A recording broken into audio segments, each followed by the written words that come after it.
Selamat pagi semuanya. Di sini kami akan mempresentasikan yaitu laporan kerja kelompok kami, yaitu sistem informasi pengiriman barang Monja. Sebenarnya kami ada 3 orang, tapi berhubung teman kami Lydia Lingga sedang mengalami sakit, jadi yang hadir saat ini cuma kami. Oke, kita mulai. Sistem informasi pengiriman barang Monja. Yang pertama, sistem informasi pengiriman barang Monja merupakan suatu sistem yang memungkinkan perusahaan untuk mengelola proses pengiriman barang secara efisien, mulai dari pemesanan, manajemen, produk hingga proses pengiriman dan pembayaran.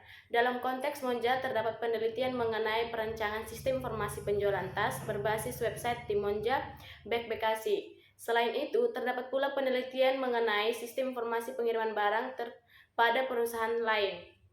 Yang kedua, rumusan masalah.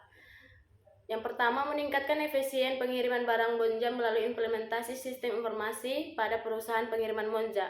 Yang kedua, apa saja tantangan dalam manajemen inventaris pengiriman barang yang dapat diatasi melalui sistem informasi Monja. Yang ketiga, bagaimana cara mengintegrasikan sistem informasi pengiriman Back Monja dengan mitra bisnis dan pihak terkait untuk meningkatkan keterpaduan dan visibilitas operasionalnya.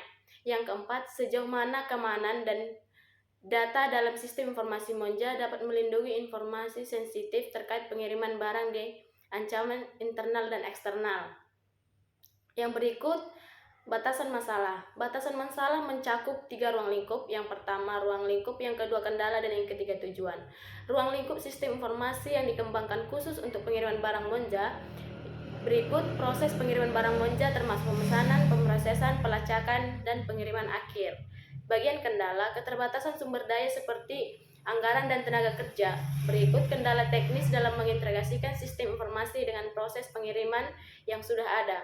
Di bagian tujuan, yang pertama, meningkatkan efisien dalam proses pemesanan dan pengiriman barang. Berikutnya, memungkinkan pelacakan yang akurat, transparan bagi pelanggan.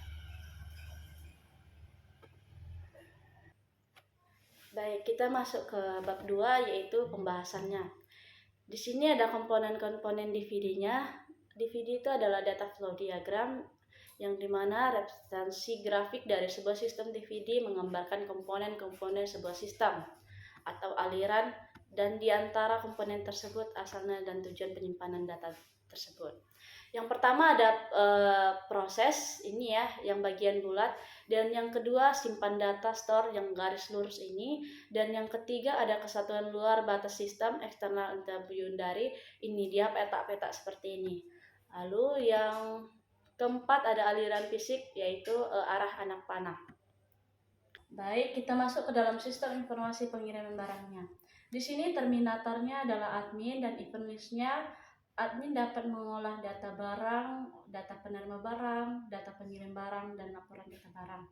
Yang pertama, kita membuat diagram konteksnya, yang dimana admin dapat mengolah data barang dan mengolah data penerima barang, mengolah data pengiriman barang, dan admin membuat laporan data barang dimasukkan ke dalam sistem informasi pengiriman barang. Lalu admin dapat daftar data barang, daftar data penerima barang, daftar data pengirim barang, daftar laporan barang. Lalu setelah itu kita membuat diagram overview-nya. Jadi dimana prosesnya admin dapat menginput barang ke dalam olah data barang lalu dimasukkan ke dalam tabel barang, yang dimana nanti admin akan mendapatkan laporan data barang.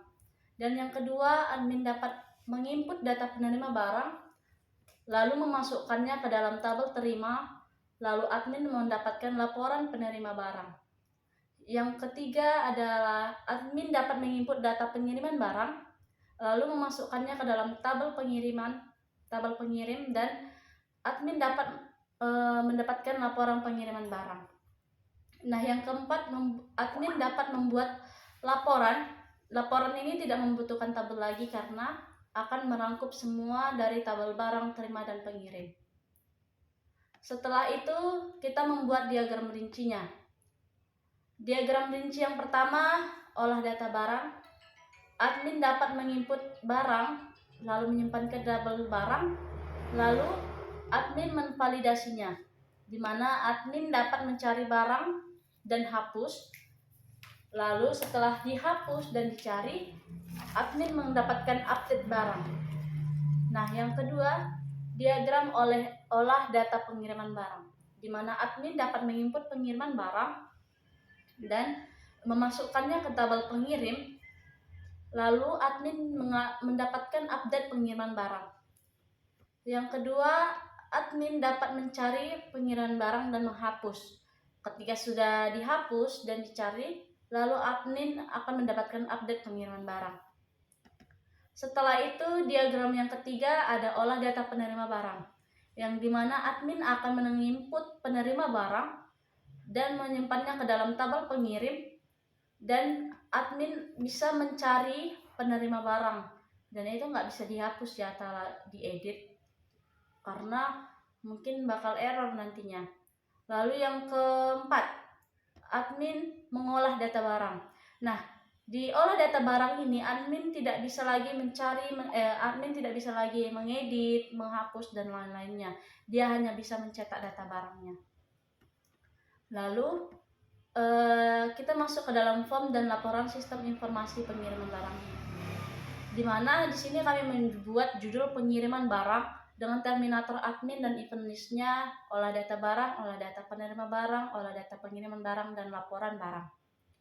Di mana kami membuat database-nya adalah pengiriman barang, dan tabel yang pertama adalah barang dengan hal-hal yang diperlukan. Yang pertama nama barang, nomor resi, berat, nama pelanggan, nomor HP, alamat, kode pos, tanggal pengiriman, harga, status, dan keterangan. Lalu kita membuat formnya. Kita buat judulnya formulir data barang. Di sini kita masukkan nabar, kode barang, nama pelanggan, nomor HP, alamat, tanggal pengiriman. Di mana kita memakai semua di sini text field, kecuali di tanggal pengiriman kita buat date. Lalu kita buat simpan, cari, hapus, edit, batal dan keluar. Kita menggunakan tombol button. Nah, setelah itu kita masuk ke webnya dan muncul dengan laporan data barang, di mana di sini ada cetak seluruh data barang. Setelah itu ada juga per tahun, per bulan, per hari untuk mencetaknya. Di saat kita mengklik cetak, lalu akan muncul seperti ini. Lalu setelah kita mendapatkan laporan cetaknya, kita membuat data laporannya, di mana nanti ada nabar, kode barang, nama pelanggan, nomor HP, dan lain-lainnya.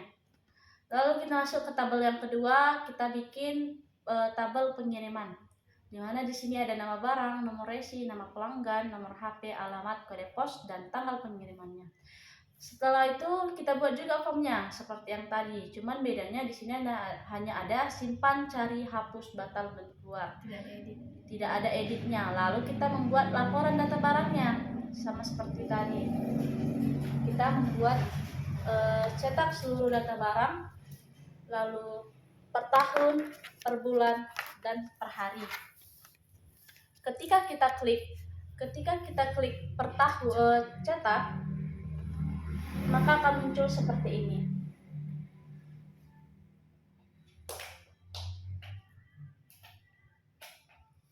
Lanjut, kita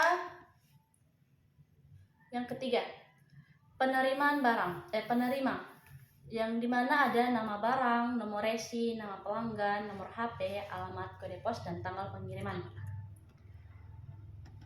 Kembali juga kita membuat pembarangnya. Selalu harus ada namanya desainnya. Di sini ada nabar, kode barang, nama pelanggan, nomor HP, alamat, tanggal pengiriman. Dimana di sini hanya ada simpan, cari, batal, keluar, tidak ada edit dan hapus. Oke, kita masuk ke dalam webnya. Di sini ada nanti laporan data barangnya, dimana cetak seluruh data barang ini bisa ada per tahun, per bulan, per hari. Ketika kita mengklik cetak, maka akan muncul seperti ini. Nah, lalu kita membuat laporan data barangnya. Teman-teman bisa melihat semuanya ya. Lanjut. Oke, mungkin itu aja yang bisa saya sampaikan. Terima kasih. Bagian penutup. Kesimpulan, dari hasil pencarian tidak ditemukan informasi yang spesifikasi mengenai DFD, Sistem Informasi Pengiriman Barang Monja. Namun dapat disimpulkan bahwa sistem informasi teknologi informasi digunakan semaksimal mungkin untuk mendukung proses bisnisnya, sehingga banyak perusahaan yang sudah menerapkan konsep berbasis teknologi informasi seperti e-commerce dan lain-lainnya. Perubahan perdagangan tersebut ditandai dengan mulai dilakukannya sistem informasi yang terintegrasi dan termotivasi untuk meningkatkan efisien dalam pemrosesan pesanan dan pengiriman barang. Selain itu, penggunaan teknologi informasi dan komunikasi juga memberikan dampak negatif bagi penggunanya jika tidak digunakan dengan benar atau tidak bertanggung jawab. Yang berikut saran. Saran yang pertama, integritas dengan sistem lama. Pastikan sistem informasi baru dapat terintegrasi dengan sistem lama yang sudah ada, sehingga proses pengiriman barang dapat berjalan dengan lancar. Yang kedua, kesesuaian dengan proses bisnis. Sistem informasi pengiriman barang Monja harus dikembangkan sesuai dengan proses bisnis yang ada, sehingga dapat membantu mengoptimalkan proses pengiriman barang. Yang ketiga, kesesuaian dengan kebutuhan pelanggan. Sistem informasi pengiriman barang Monja harus dikembangkan sesuai dengan kebutuhan pelanggan, sehingga dapat membantu mengoptimalkan pelayanan pelanggan. Yang keempat, kesesuaian dengan teknologi. Sistem informasi pengiriman barang Monja harus dikembangkan sesuai dengan teknologi yang ada, sehingga dapat membantu perkembangan sesuai dengan teknologi, mengoptimalkan penggunaan teknologi informasi dan komunikasi. Yang kelima, kesesuaian dengan peraturan perundang-undangan. Sistem informasi pengiriman barang Monja harus dikembangkan sesuai dengan peraturan perundang-undangan yang berlaku, sehingga dapat membantu mengoptimalkan pelanggan penggunaan teknologi informasi dan komunikasi. Dengan mengikuti berbagai saran di atas, sistem informasi pengiriman barang Monja dapat dikembangkan dengan efisien dan efektif, sehingga dapat membantu mengoptimalkan proses pengiriman barang dan memperbaiki pelayanan pelanggan.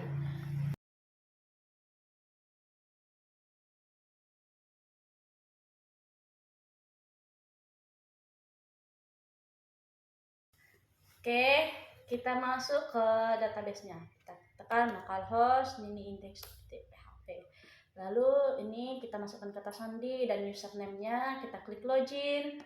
Di sini ada menu utama, master data, repost, user, about, kontak, dan layout-nya. Kita masuk ke data pengiriman barang. Nah, di sini nggak bisa ya. Ternyata dari tadi itu salah aja terus. Dan pertama di sini ada nomor resi, nama pengiriman barang, tujuan, tanggal masuk, status, dan actionnya. Kalau ada tanda mata, ini namanya untuk menampilkan. Kalau ada tanda pensil, ini untuk mengedit. Kalau ada tanda anak panah, ini untuk mengirim ke JNT-nya. Terus kalau misalnya kita tekan silang, itu namanya menghapus. Kita tambahkan data yang kedua, yaitu kita input tujuannya Medan. Jangan Medan, Balike aja. Balike ini data yang kedua ya. Balike, berat barangnya kilo. Nama kaosnya, barangnya kaos. Nama pengantarnya kita buat namanya, kita buat Ferdinand saja ya. Nomor resinya 002. Tanggal masuknya tanggal 17. Siapa deh dulu? Sabar. Aduh, kenapa lagi? Kita buat tanggalnya tanggal 17, baru kita input harganya itu 50.000 saja. Nama penerimanya Nini Harefa. Lanjut. Baik. Kita buat statusnya, ini ada 3, ada status dikirim, di cancel, dan diproses. Biasanya untuk pengiriman itu kita tekan dulu pengiriman statusnya sedang diproses, maka kita buat keterangan barang sedang diproses.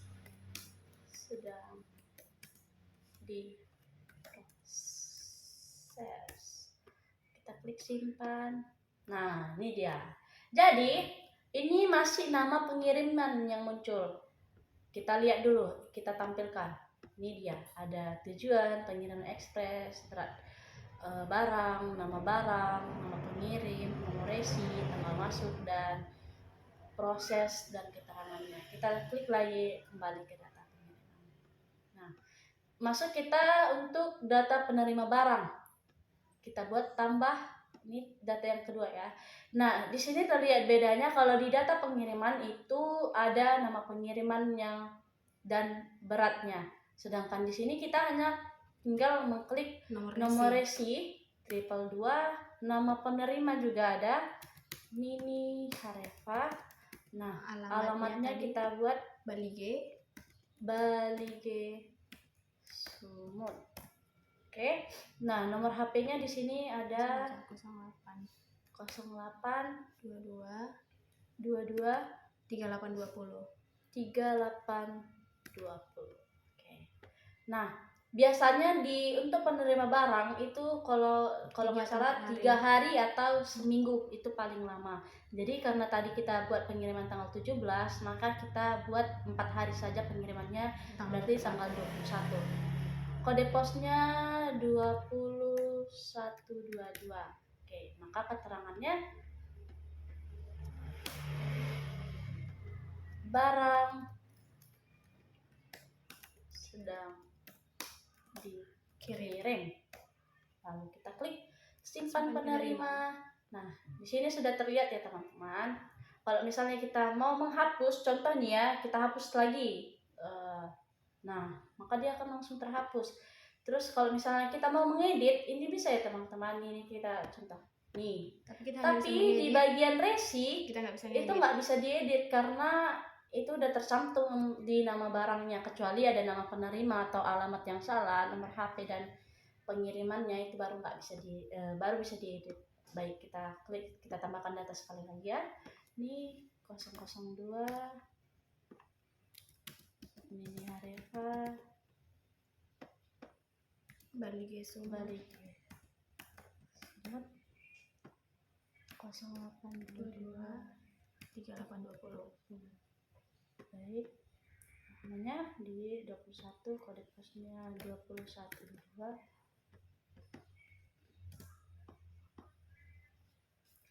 Barang sudah kirim. Nih, simpan. Nah, begitu selanjutnya. Oke, nah kita lanjut. Sekarang kita coba, ini kan udah ada datanya. Coba kita hapus ya, kita hapus. Ini untuk menghapus. Nah, kita hapus. Nah, di sini kan tinggal 4. Coba kita buka di localhostnya. Di localhostnya di bagian penerima. Nah, di sini bagian penerimanya sudah tinggal 4. Yang atas nama Priscilla tadi, yang ke Nias itu sudah hilang, nggak ada lagi ya teman-teman. Udah, sekarang kita tambahkan data. Sini kan. Coba kita tambahkan data yang tadi tuh. Yang atas nama Priscilia. 0005 nama penerima. Terus alamatnya ini ada di Nias.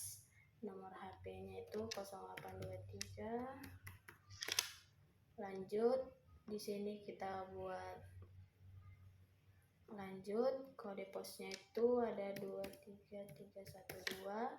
Keterangannya udah kita simpan. Nah, di sini kan sudah ada tersimpan, sudah bertambah satu lagi datanya. Coba kita buka di localhostnya. Nah, kita refresh. Nah, di sini udah ada juga bertambah atas nama Priscilia juga. Jadi